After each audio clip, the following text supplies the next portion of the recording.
Et j'ai tâché de parler sans accent.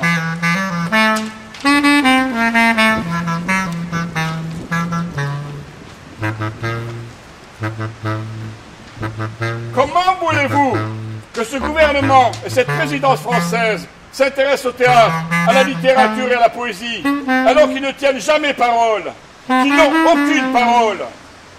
Comment voulez-vous que ce gouvernement et cette présidence française s'intéressent aux arts plastiques alors qu'ils n'ont pas de figure, qu'ils ne cessent de perdre la face? Comment voulez-vous que ce gouvernement et cette présidence française s'intéressent à l'architecture alors qu'ils n'édifient rien, qu'ils détruisent tout? Comment voulez-vous que ce gouvernement et cette présidence française s'intéressent aux arts vivants alors que ce pouvoir est moribond, qui agonise?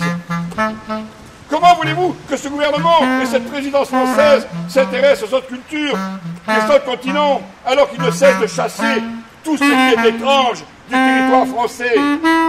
Comment voulez-vous que ce gouvernement et cette présidence française aient une vision mondiale, alors qu'ils ne se situent qu'hexagonalement?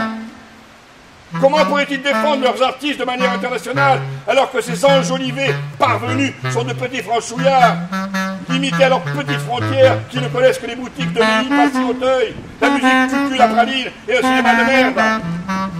Comment voulez-vous que ce gouvernement et cette présidence française informent ou aient quelque chose à dire, alors que 95% des médias sont entre les mains de l'État ou de leurs amis, qui n'aiment que les sujets imbéciles et les jeux débiles, et que, fin final, l'objet, le but de toute leur communication, leur com, comme ils disent, est de manipuler, de désinformer et d'abrutir. Alors, cette pauvre bête bicéphale, c'est beaucoup dire les concernant, jadis élu et élevé par ce peuple crétin, ce peuple français, mon peuple, ce peuple-là, abruti par les télés, les journaux d'Hachette et compagnie, ce peuple généralement inculte et heureux de l'être, de le rester ou de le devenir. Alors, cette pauvre bête est blessée à mort. Elle est enfin abandonnée par ce peuple réveillé, par la connerie et le cynisme de ce monstre. Elle va crever. Alors le pauvre animal stupide, agonisant, se venge en essayant d'entraîner avec lui dans sa mort les artistes et les poètes, pour que ce peuple redevienne docile. Mais il crèvera sans moi, sans vous j'espère. Et ce prince qui crève aura-t-il au moins, avant de lâcher son dernier souffle, le temps de lire enfin la princesse de Clèves?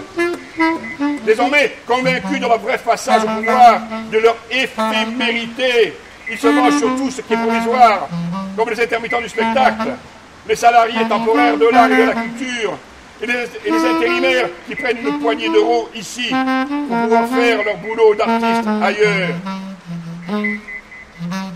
Ainsi, chaque fois que je me balade en France, notamment à Paris, je me demande pourquoi il y a encore tant d'instituts culturels étrangers dans un pays qui rejette à la fois la culture et les étrangers. Ce rejet de la culture s'accompagne évidemment du gommage de la mémoire. Ainsi, hors la loi, film de Rachid Moucharel sur quelques-unes, parmi tant d'autres, des horreurs de la colonisation française sera présenté au Festival de Cannes par l'Algérie. La France s'opposant à ce rappel historique. Or, la culture est là, dans les vraies et bonnes raisons de l'humanité, il y a la fête. Or, sur les 10 000 personnes qui ont été réunies autour des apéros monstres, il y a eu un mort. Et du coup, les fêtes sont condamnées et interdites. Mais ce président et ce gouvernement ne ferment pas pour autant les routes et les autoroutes qui font des dizaines de morts par week-end. Ce pouvoir est celui de l'inhumanité. L'inhumanité.